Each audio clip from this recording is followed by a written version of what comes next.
Alright, so today's video is going to be a little bit about dehydrating food. Specifically, this is my tool. It's a really simple dehydrator. You can see this plastic lid, base, no moving parts, no fan, no nothing, just a little heater coil. And then it comes with 5 trays.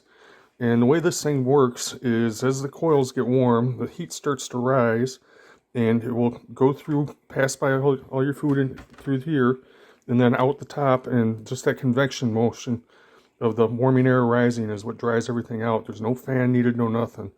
Now this is a very, very simple tool. There are much better tools out there, but I like cheap and simple. In fact, we've had this for well over 30 years and it's worked just fine. It's just a little slower than doing it by other methods. And I'll talk about those other methods in another video. But for now, this is the tool. I'm going to stop and then we'll go ahead and get it set up and get the food ready to go in it, and I'll show you that. Okay, now I've got the food dehydrator set up here in the kitchen, just right next to the plug where it's going to be plugged in. It's got a really short cord. And I've got, here is some beef top round roast that I trimmed up yesterday and cut into 1/4-inch slices, and then put in a marinade of teriyaki, some liquid smoke, and some serrano pepper that I had dehydrated and ground up from last year's crop. So I want to go ahead and put it in place and show you what that looks like.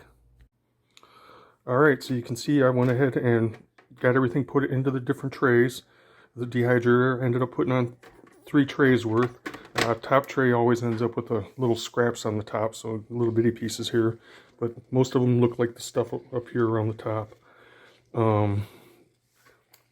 Got to wash everything thoroughly. I did just handle a bunch of raw meat, so I washed it all, and now it's ready to go. In fact, I just plugged it in, and we got the lid on, got it open about halfway to get the airflow going, and now we just ignore it, except for, we'll start smelling it in a couple hours.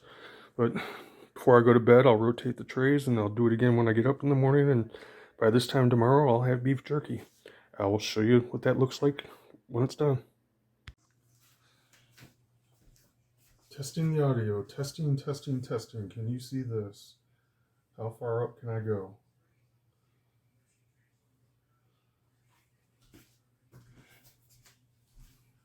One last test of the audio. What's it sound like from over here? And in front of the sink. And by the stove.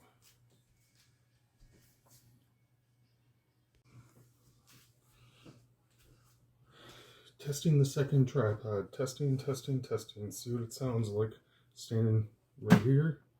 Watch the range of motion. And sound by the sink. Sound by the stove. End of test of second tripod. Okay, it's been about 8 hours since I first put the jerky in. I want to take a look at it here. And try and get the lid off. There we go. And you can see it's starting to dry out. It's starting to look pretty good. So the way the process works is every once in a while you got to turn it and rotate the shelf or the trays. So that's what we're about to do here. I'll show you that.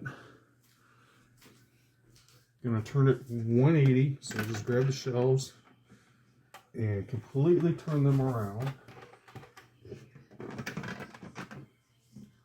Now we got to rotate them up vertically because that was just horizontally.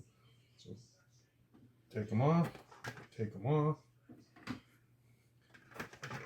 and now what was on the top is on the bottom, and what was on the bottom is on the top, and the guy in the middle is still there. It's just a heat distribution thing. And we put the lid back on, and we check it in the morning.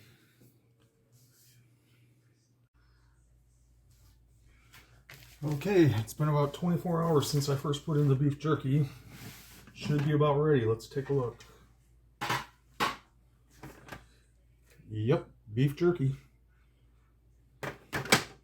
This little dehydrator is actually pretty handy, so I don't have to do much with it.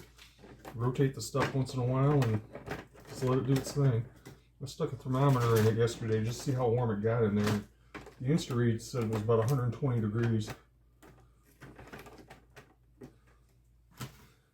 Anyway, nice homemade beef jerky. And all I gotta do is finish peeling this stuff off and clean it. And that's not all that hard. Just let it soak in the sink for an hour or two.